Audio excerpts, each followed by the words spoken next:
So we've got the Federal Reserve, a privately owned corporation with a monopoly on creating money, but with no accountability, backed up by a government with a monopoly on force. The country got sold on the Fed as an institution that would help stabilize the economy and remain independent of politics.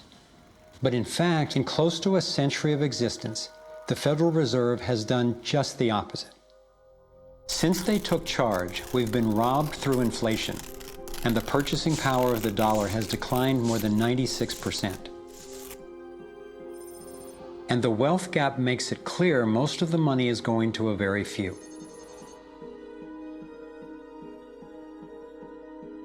Only 16 years after the Federal Reserve was in power, America experienced the Great Depression. My research revealed that before the big crash in 1929, the elite bankers pulled their money out of the stock market.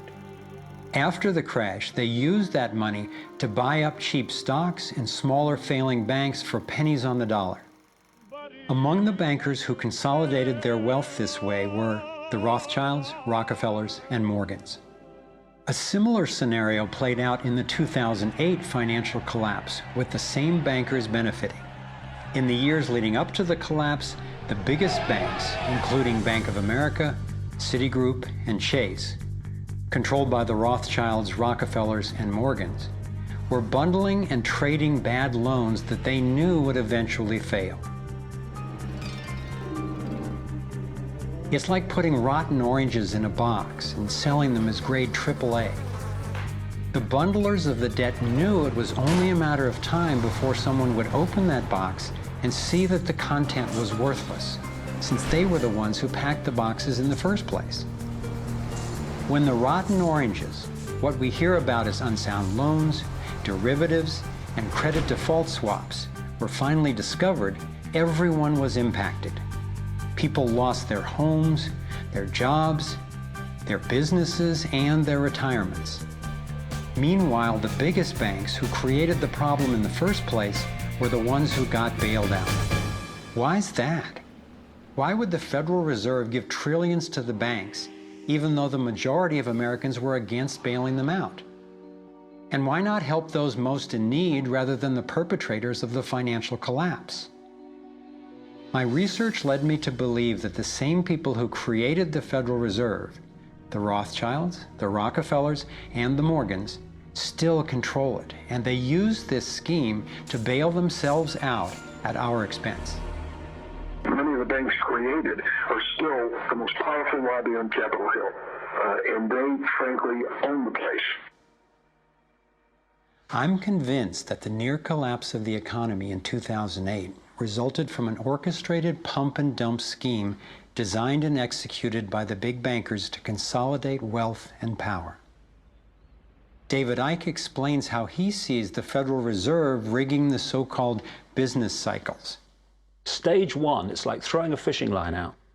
Stage one, you put lots of money, units of exchange, into circulation. You do this by pushing interest rates down, by making lots of loans. This is the part of the cycle we call a boom. Because there's lots of units of exchange in circulation, there's lots of money changing hands. That generates lots of economic activity.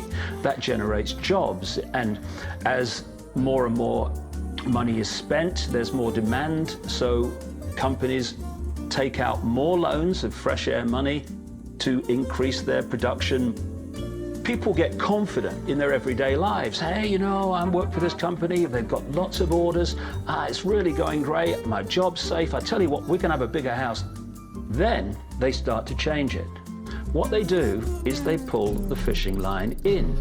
They push interest rates up. Now, fewer people, are taking out loans, and they make the criteria for having a loan from the bank stronger anyway. And also, now, as interest rates have gone up, a larger part of people's income is going to pay back the extra interest and not being circulated in buying things. Suddenly, there's nothing like as much money in circulation, and therefore, fewer things are being bought.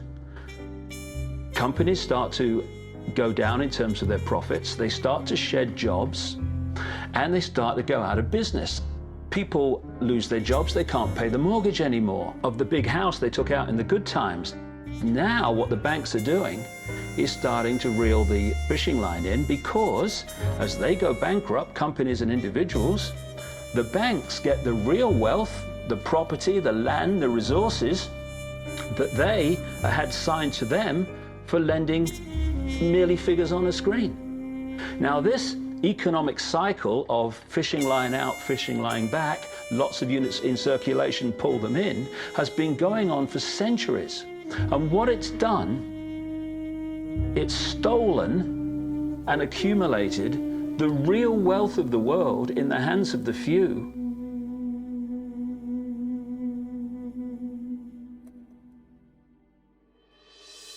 At the international level, central bankers use the World Bank and the International Monetary Fund to make more money while exploiting the resources of countries they lend to, bankrupting them in the process.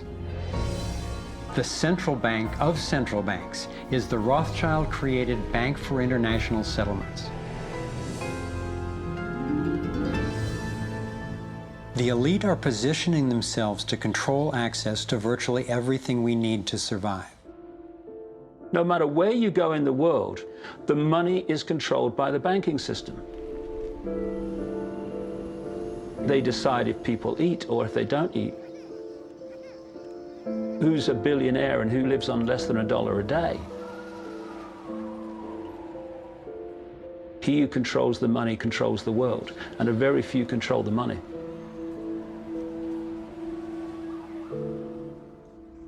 At this point, my view of the world had been turned upside down. I was struggling with the realization that the failure and suffering of so many is actually success and fulfillment for a few. The elite central bankers who fooled the world into letting them create money. They already have vast fortunes, so what is their end game? What is their ultimate agenda?